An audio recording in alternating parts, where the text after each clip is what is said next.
Well, Beth, hello, how are you? I'm great. How are you today? Good, good. Well, welcome everybody back to Between Two Beths. I am Beth M, and I am a champion for the midlife caregiver. I help women renew their energy, but not by doing more, but by redefining self-care so that you don't lose your own health in the process of the caregiving journey. And I want to introduce my my colleague Beth Y, and she's going to introduce herself. Hi, everyone. Yes, I am Beth White, and we are really both Beths, hence the title Between Two Beths. Um, I am located in the greater Baltimore, Washington metro area, and I am a certified life coach, accredited by the International Coaching Federation at the ACC level, and I am a transition specialist. So I help people going through major life changes, but I specialize in those that are midlife widowed people. And I help people go from merely existing to actually living life fully again. Wow. That's wonderful. Every time you say that, it's like I definitely don't wish I was in that position, but it's such um, a needed area to fill. So thank you for doing that. That's awesome. Well, we decided because it's February, and actually because there's quite a few things happening in February for a short month, Valentine's Day, Super Bowl, there might be others. We decided to talk about triggers. The title of what we're talking about today is called Small Moments, Big Reactions, Real Conversations, right? So, um, Beth, did you want to start us out in talking about how that what triggers are, what they look like, or how it pertains to the ladies that you like to help? Sure. Many times triggers come in all shapes, forms, and sizes. And I think it's important that it's to give yourself, when you have those triggers, to give yourself grace, and to recognize that those triggers are really, um, it's your brain, it's your neurotransmitters, and they oftentimes emanate in a physical, emotional response. So a trigger can be anything from a holiday such as Valentine's Day, which is, for widowed people, that can be especially sensitive and brings up lots of feelings and emotions. The one thing I did not mention earlier is that, yes, I am a widow. I have been a widow since November 2019. And my husband passed away on my birthday. So that is most especially a trigger day for me. Um, but a trigger can be all kinds of things. It can be a moment in time. It can be a location. It can be a song. It can be a restaurant. It's really just a memory that evokes a response in you. And it it it's just not it's not just emotional grief, it's trauma, it's attachment, it's identity loss, and life disruption, all layered together, especially for widowed people. And I know Beth Meek works with lots of caregivers. And so triggers also show up in their lives, both as they are in the phase of caring for their loved one and then after their loved one has passed away. So, Beth? Absolutely, Beth. Thank you for sharing that. And it's interesting. I want to share with people, we don't talk about what we're going to talk about. We just come together and chat, although we've done our own homework, so to speak, or get prepared for today's episode. I had a bit of a different take on triggers. Um, yeah, exactly what you said, they can be, but they can also be, in my opinion, or for me, they have been something someone said. Because they're like, I kind of see them as something that brings about a disproportionate response or reaction to what is being said. So, meaning that someone can say something to you, hey, what are you doing for Valentine's Day? And you like fly off the handle, which is not anything to do really with Valentine's Day or what that person said. It has everything to do with what's underneath that and what that relates to for you, what that really what that means to you. So Valentine's Day, right, means connection. It means spending time with a loved one, things like that. So when you're caregiving, just like in widowhood, you're not possibly in caregiving able to be doing that. So that trigger is reminding you of what you're missing, of what's not the same for you, so that underneath, whether it's grief or sadness or exhaustion on the side of the caregiver, things like that. That's what is really underneath that trigger, and that's the root of the response, why the response was so disproportionate to that, someone saying that. So, like in caregiving, I'm thinking, Beth, when someone says, just take a break, or why can't you just get out, or something very seemingly hurtful as well, seeming insensitive, those things can be triggers because, like, how would you expect me to do this, right? But that comes from all of the stuff you're carrying. Yeah, what do you think about that in a kind of a different frame? Absolutely. It's something that in, invokes a response from you that something says. Um, but the other thing I want to let people know is there's some good news. There's a silver lining here.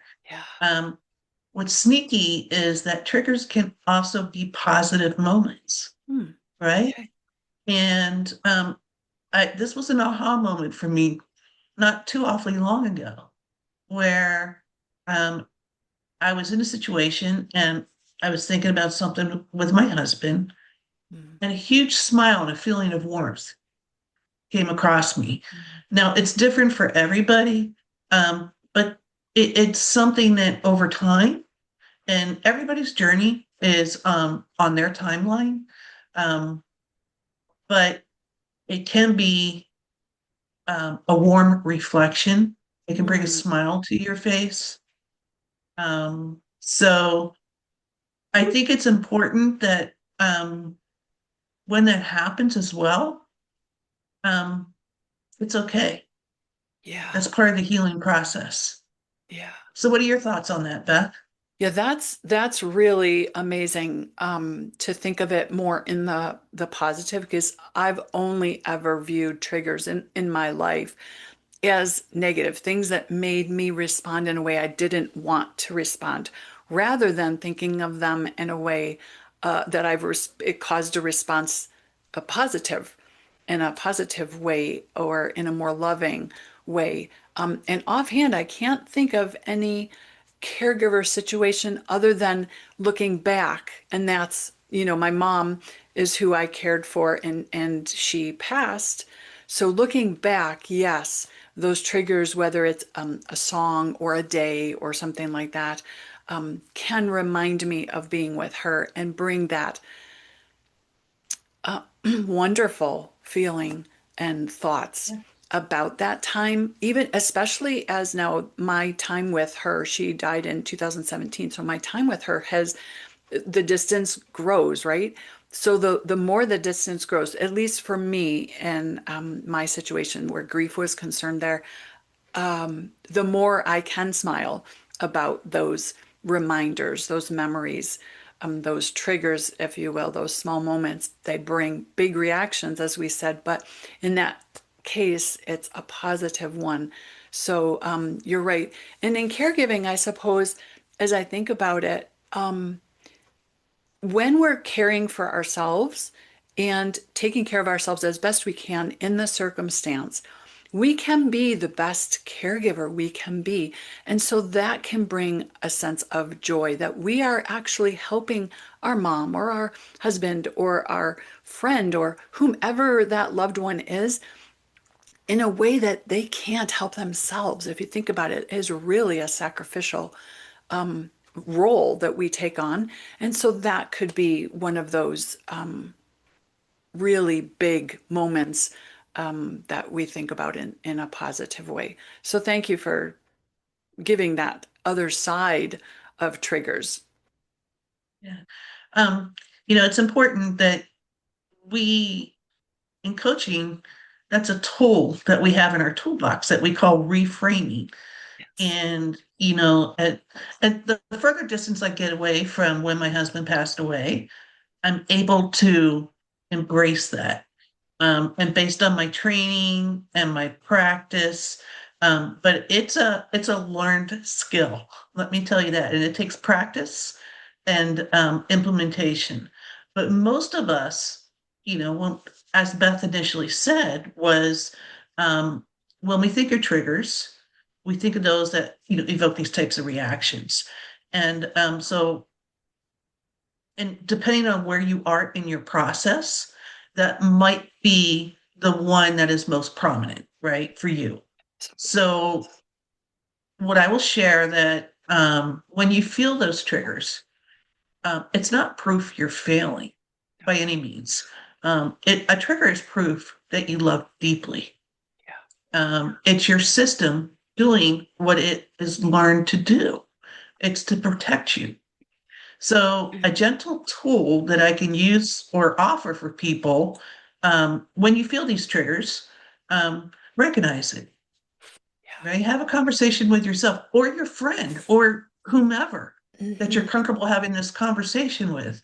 There's no shame in any of it by any means, That's and I right. can't say that enough. This is you giving yourself a hug. This is you giving yourself grace. So when you feel this trigger, just name it. This is a grief trigger. This is, if you want to put in a blank. Um, Next, normalize it. Okay. This is my nervous system remembering. Again, triggers are tied to your brain and your response system, and nurture it, right? None of us do this enough for ourselves. We're always putting everybody first. So when you nurture it, say, what do I need right now? Comfort, rest, support, space, grounding. Because the goal isn't to eliminate the triggers, they'll always be there. We're human beings.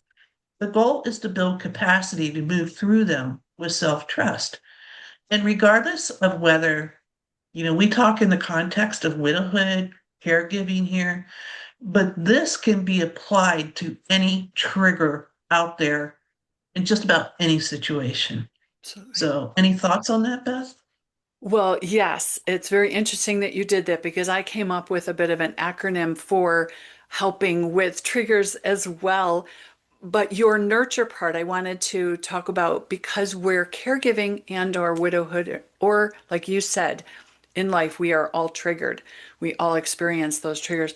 It's really important to get to the root of why we responded that way because that easy, that simple, very seemingly unkind but probably well-intentioned question from a friend or a family member wasn't meant maliciously. We just responded that way based on something else. And that something else is the root. It might be the pain is way too close to the surface right now, right? And we do have to give ourselves grace. It might be that we need a nap. We are out and out exhausted.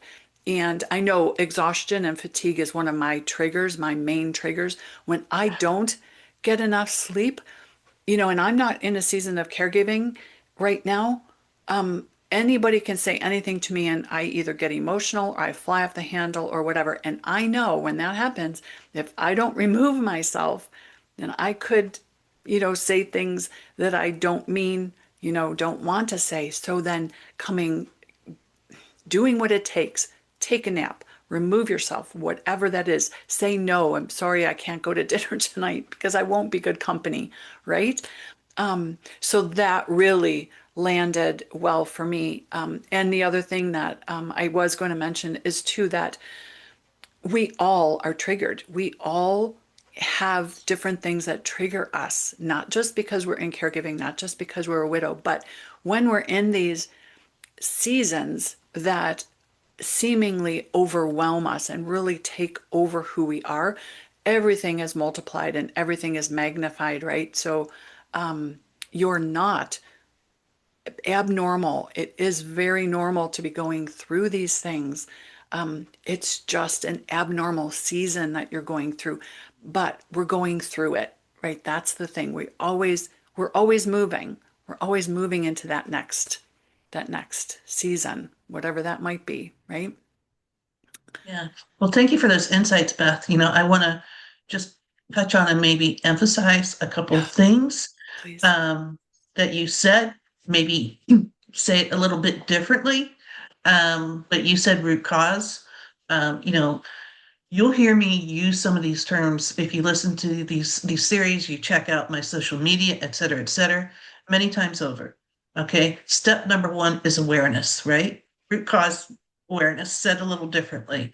All right. Once you become aware, then you have knowledge, and knowledge is power, right? Choose. Second thing is acceptance. This is, you said give yourself grace or something along those lines. I use that term. This is just accept that you can't change what happened, Yep. except it's just a human reaction, except that you are human, Yeah. and do not judge yourself. Yep. And then you have a choice. Once you are aware, once you accept whatever it is Yep. that you need to accept to get to the point where now, okay, I have a choice here. Yeah. I have a choice as to how I want to move in the forward. Yep. Now, that's another thing I want to touch on is, you know, we touch on mental health topics briefly in some of these discussions, but I want to be clear that we are not mental health providers. Um, I'm a coach. A coach is about looking forward. Mhm. Mental health providers are therapists, counselors. They deal with trauma and the past. So I just wanted to kind of emphasize that. And I also want to say that, as Beth said earlier in this episode, we do not script these. We have a couple of talking points and then we get into these dialogues. And so we would really, really enjoy some feedback from those of you listening. And with that, I'll hand it over to Beth. Well, thanks, Beth. You wrapped it up really well in a nice bow. And I think I do just want to say root cause. I'm a nutritionist and I've grown up and been trained in that industry. So root cause is always something that we're talking about. So that's kind of the way I talk, but it is completely acknowledging and noticing and awareness and things like that. And I love that. And choice.